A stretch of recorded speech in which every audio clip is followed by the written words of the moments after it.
gusta Argentina. Ahí va Diego. Armando Lío.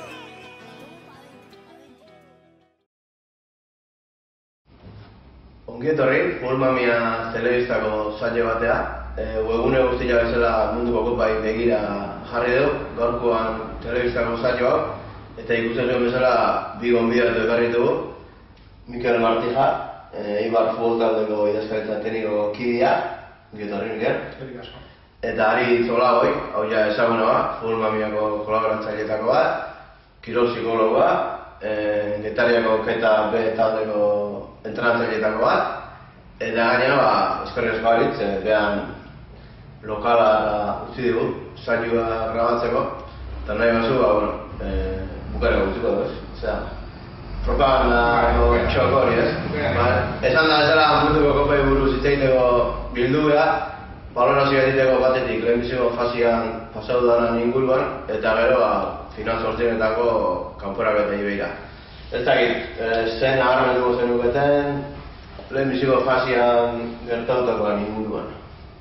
Bueno, niri egia esan, deigarri moduan edo, egon diran emaitza pare bat, ez? Igual ez nor irabazi edo nolan, baizik eta egon diran emaitza edo gol kopurua ez da. Lehenko izan diteke Holanda eta Espainiako emaitza, ez? Nun talde bat irabazten hasi eta gero 5 gol jasotzeko momentua. Eta gero beste bi taldeen arteko partidu atraktibio jasun puntuan, nun egon zan Portugal eta Alemania artekoa, lau eta gutxi. Horre igarri puntu bat daukazka mundialatean. Gola bat ditu Mikel Ari, gol kopurua, azkenean dato objektiboa da. Ia inoiz baino gol gehiago sartu dira, lehenbiziko fase honetan. Eta izargatik, zer gogeta? Ez da errasi izaten datu horiek aztertzeko denbora hartu beharko genuke, eta pixkat partidukoan eta bar, baina nik orokorrean nire balorazio orokorrea izango litzateke azkeneko 2-3 mundial hauetan entzun izan dugu, futbolak eta parekatu dagoa dela, herrialde guztietan parekatzen nahi dela, eta niri ditzen zait bereziki mundial honetan hori izan dela ez daugarri nagusienetako bat, ez? Parekotasun oso handia egon da, ez da egon talderik oso maila eskasa eman duenik, edo beste handik oso urrun gelditu denik, beste munduko kopa batzutan egon izan dira taldeak, baina iruditzen zait batez ere hori berdintasuna eta parekotasuna izan dela ez daugarri nagusia orain arte. Aurreko munduko txapelketa munduko kopetan, lotua bizatean partidua, jendeak itxian eskatzen zuen. Iruditzen zuen ekipuak bisat irekin diala erasoan gehiago erakutsi dutela? Bai, gero baitare egoten da partidu kontekstu barruan, ez?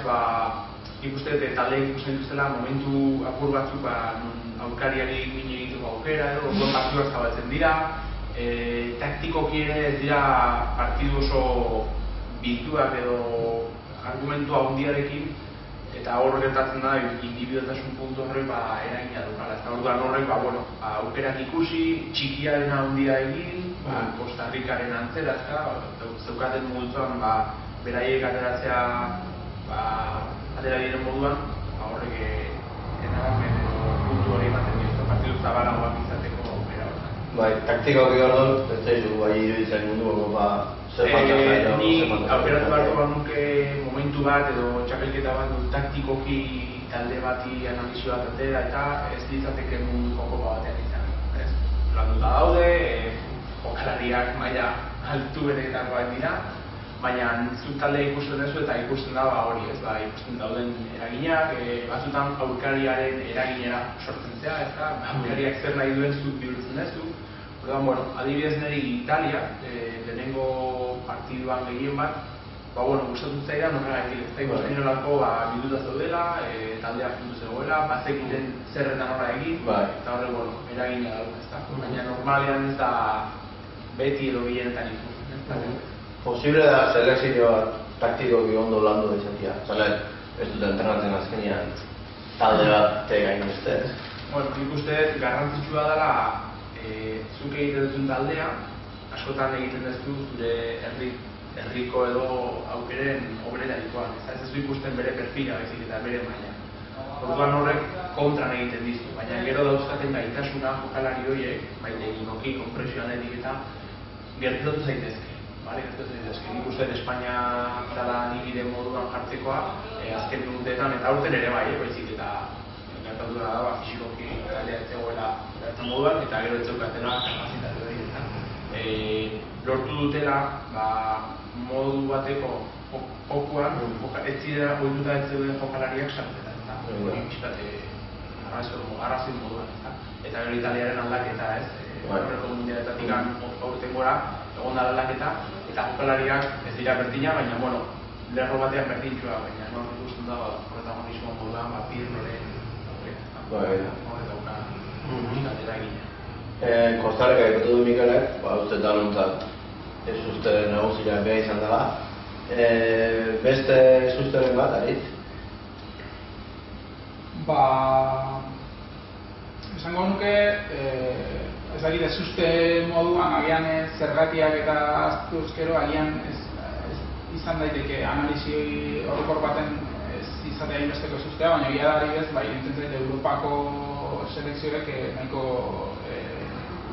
porrot nabarmena izan dutela, ezta? Azkeneko Eurokopatik, 2012ko Europako txapelketako uste finalerdietan egon zirenetatik 3, lehenengo fasean txeatorri dira. Bueltan datuz ez, eta pixkati agian hori aipatuko nuke sorpresa nagusi bezala, ez sorpresa positibo bezala, baizik eta ez diala gai izan bere maila emateko edo uste zitzaien maila hori emateko ez. Egia da gero, multzoak eta aztertuta, bai Italia eta bai Espainia esate baterako nahiko multzo gogorretan egokitu dira, baina nala ere etzen espero, nik ebentzaten nuen inondik inora espero, biak lehenengo fase honetan kanpoan gertzea. Ja, revizio fazia pixan aztertu dugu Eurokorrean, aurra beira jarriko gara, bihar bertatik gana, hasiko dira final zortzirenak, banaman aztertuko dugu kanporaketak, Brasil eta Chile. Hor, Mikel, zer? Bueno, pronostiko aldera zerbait esan dezaket, baina badakizu hau ez dela horrela askotan izaten. Baina, nik ikusten dutena da Brasilen beti nik uste influentzia edo eragina badaukala etxeko taldea izatea, ezta?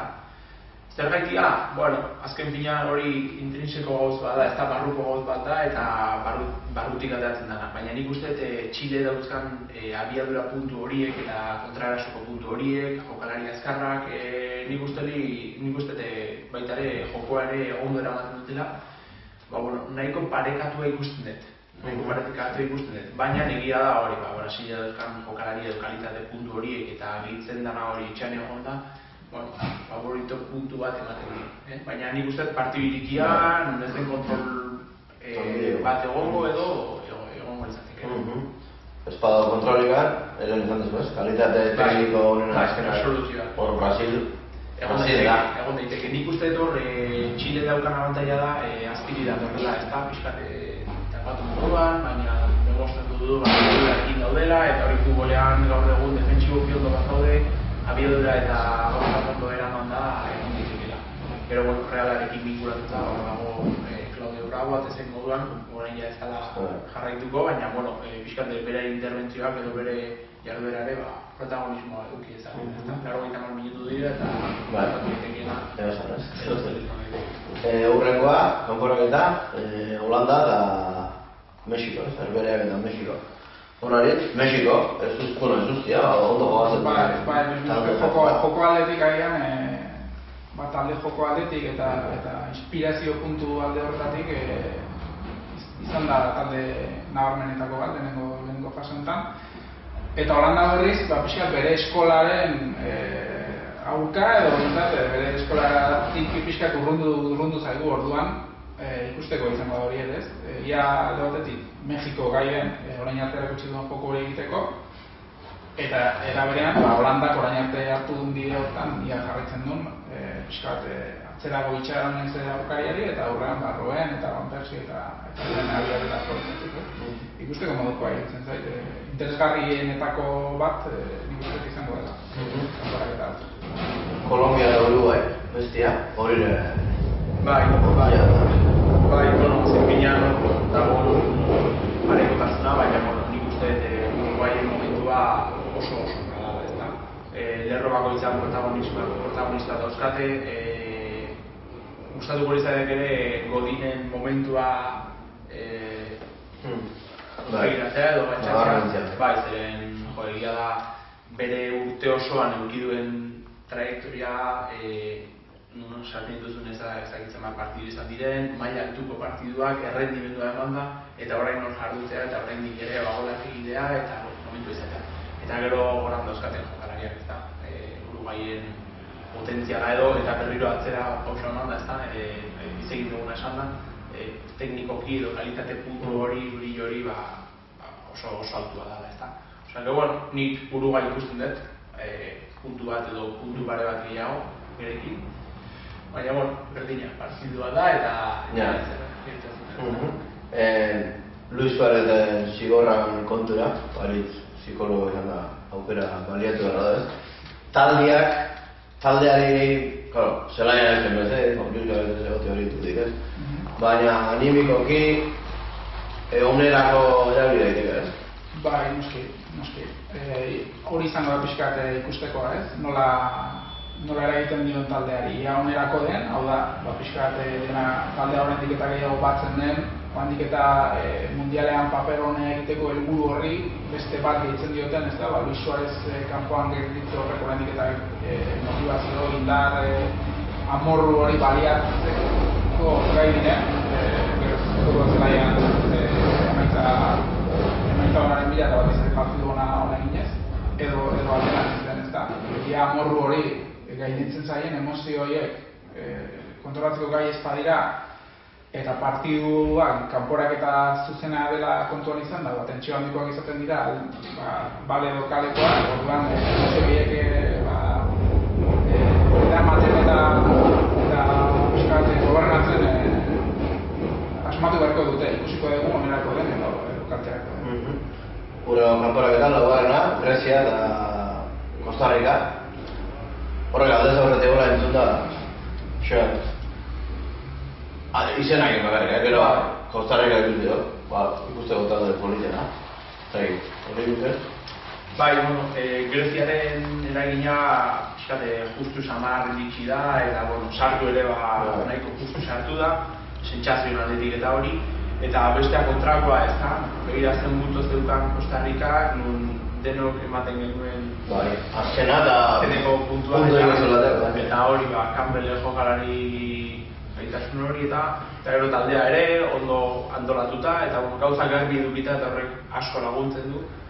Nik puntu positibo hori beraiek emango nioke hortan, ez da, aukera gehiago ikusten diet, baina Samara susten izan zala taldea klasifikatu zuena eta berriro agertu daiteke. Grezia egin zarauta, berriro agertu daiteke, Iran edo horrelako jokaldi batean, eta baina nik uste dut Costa Rica merezi duela aipamen aldu bat, eta egin duena oso garrantzitsua da, eta egin dezakeena oraindik garrantzitsuagoa, ez da, zeren cruzaldetik eta bandera hori eduki dezake, baina ez dauka talde handirik, zeren multzoan beraien aurka egin du, bai.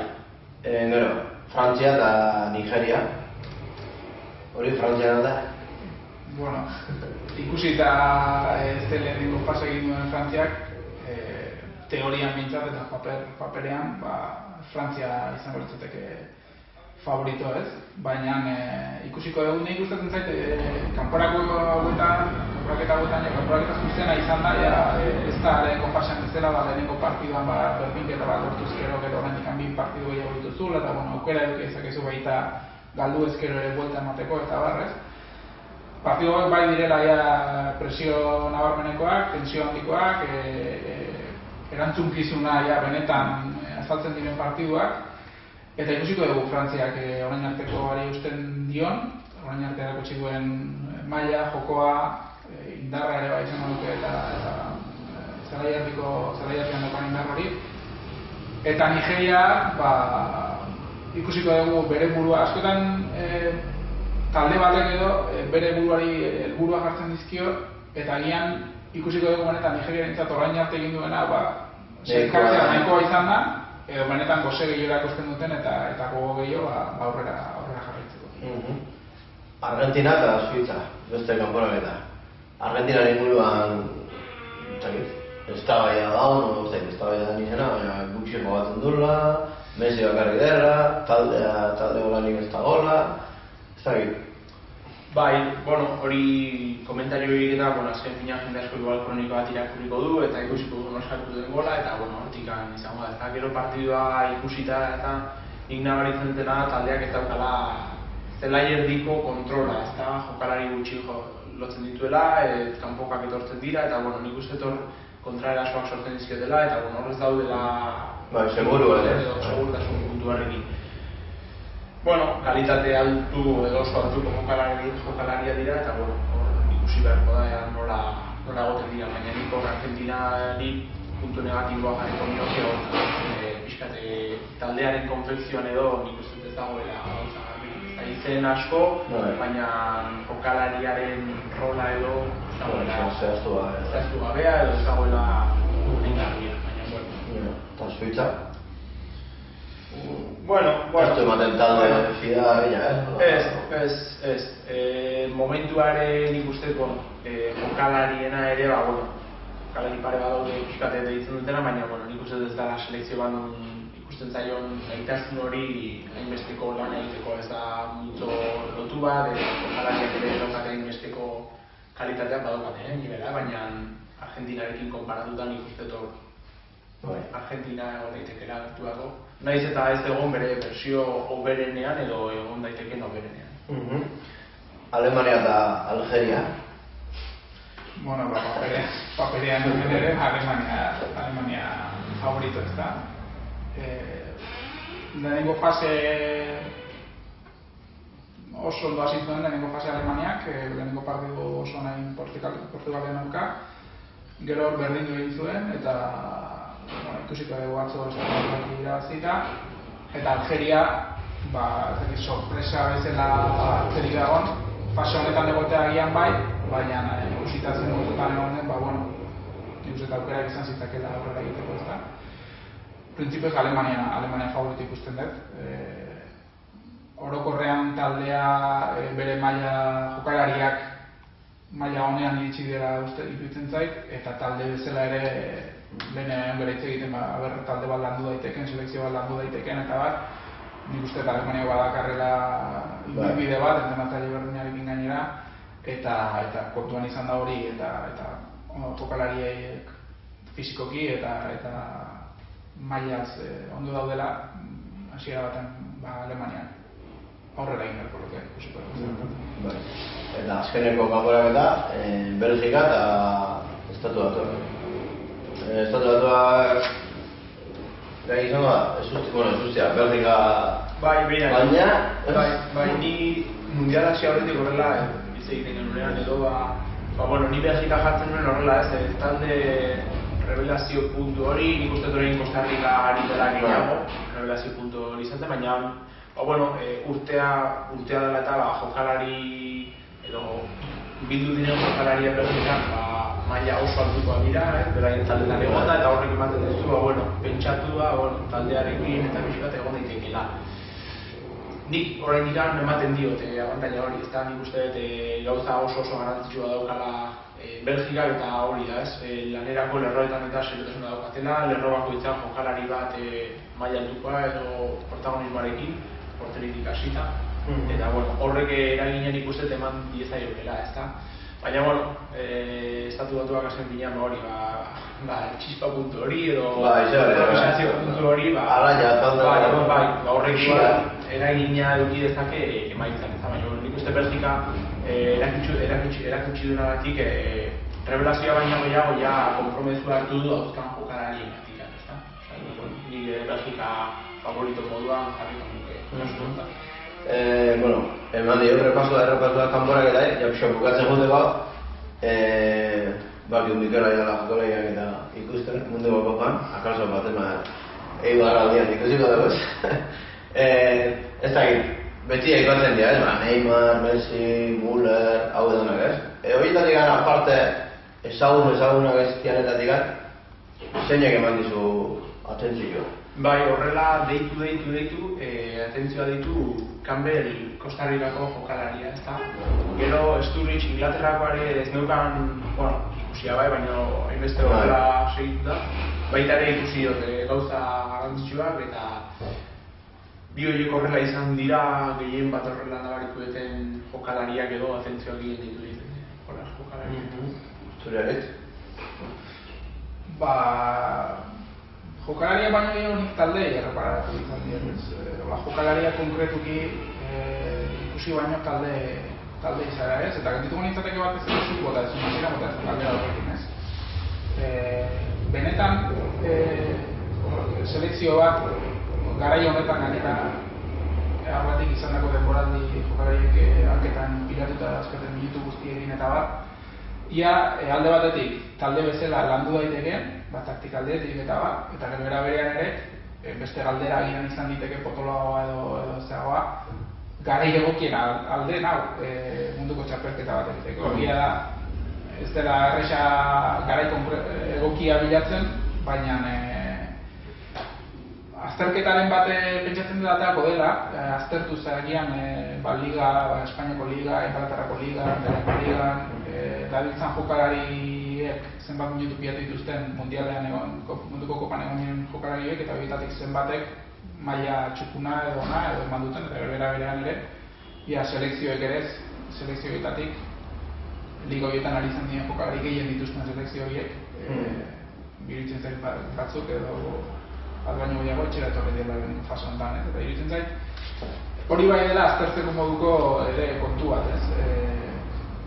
benetan ikusi nahi badugu ikuskizuna edo bentsat partidu onak ikusi nahi baitugu, golak ikusi nahi baitugu, egia da golak ikusten nahi gara, baina gero zalantza horrekin gelditzen nahiz beti, eta gero aurreko batean ere komentatu genuen Brasilgo filma, partidua jokatzen dien ordua, horrek guztiak ere ze eragin daukan. Iruditzen zait partidu bat baino gehiago 65 minututik aurrera jokalari asko nahiko justuan zen diela eta horrek partidua baldintzatzen ditula, ez azken. Neke fisiko horrek eragin du horrek eragiten du agian defensako lanean pixkat deskonektatzea ezin da gehiago. Eta horren ondorio ez igual partiduak xan ireki gol nik uste hor gehiago defentsa lanean dauden jokalari baino defentsa lanean lagundu jokalari horiek bai daukatela eragina. Lehenengo ez daudelako ohituta, bigarren ja iristen da momentuan ez eta mundiala izan eta ilusio jartzen dute, baina momentu batzuetan eta gero baina askotan psikologikoki edo influenzia daukana zu baino entitate gutxiago dauka jokalari batek ez, edo pixkat ez daukazun nahi ezagutua, hori prestatu da mundialerako, ez jokalari batzu prestatu dira mundialera oso miristeko orduan, horrek ere ikusten duzu ezin duzu latera gero nik uste hor puntu horrek garrantzia defentsiboki edo laguntzak eta ez dirala hain natural edo hain bestia begirista, eta egin munduko kopa nik uste orain artean eta gertatu daitekenaz jakin da hemen igarleian ez da hola batea nik uste errepasatu politia eman diela eta agurtzia beste ikanez ez Mikelei eskerrik asko, jartzea goiteatik lanpetuta zerbizala bakio eta ja estrenatu zea, guri gara eta burrako batean deitu gizuko eta aritzere haindutako azor tarte txiki horako jo, bere lokala eta bere negozioa erakusteko, orduan agurtu horretik aritzek espliko dezala zer da ekin kirola zure aritzak modu laburrean azaltzeko izango litzateke jendea sedentario izateari utzi eta bizitza aktiboagoa kirolaren bidez, bizitza aktiboagoa eduki dezan sustatzeko proiektua da eta proiektu honetan plan fisiko pertsonalizatuak, taldeentzat prestakuntza fisikoak, gero psikologiare sartuko dugu, eta pixkat izango litzateke esku hartze integrala, jendeak azken finean kirol gehiago egin dezan eta bere eguneroko bizitzan ere aktiboago izan da. Donostiako egia osoan daude, jarte batzuekin harremanetan jartzeko edo, webgunean da izango duzu, webgunean ekinkirola.com, eta hor ikusiko dituzte, guk eskaintzen ditugun zerbitzu guztiak eta informazio guztiak. Eskerrik asko, pikota. Guruna etortzetik da, zuen guzteko izango zelakoan programa humil eta txiki hau, intentzio guztiak egin dugu, eta programa batean euro izango zatelakoan, eskerrik asko.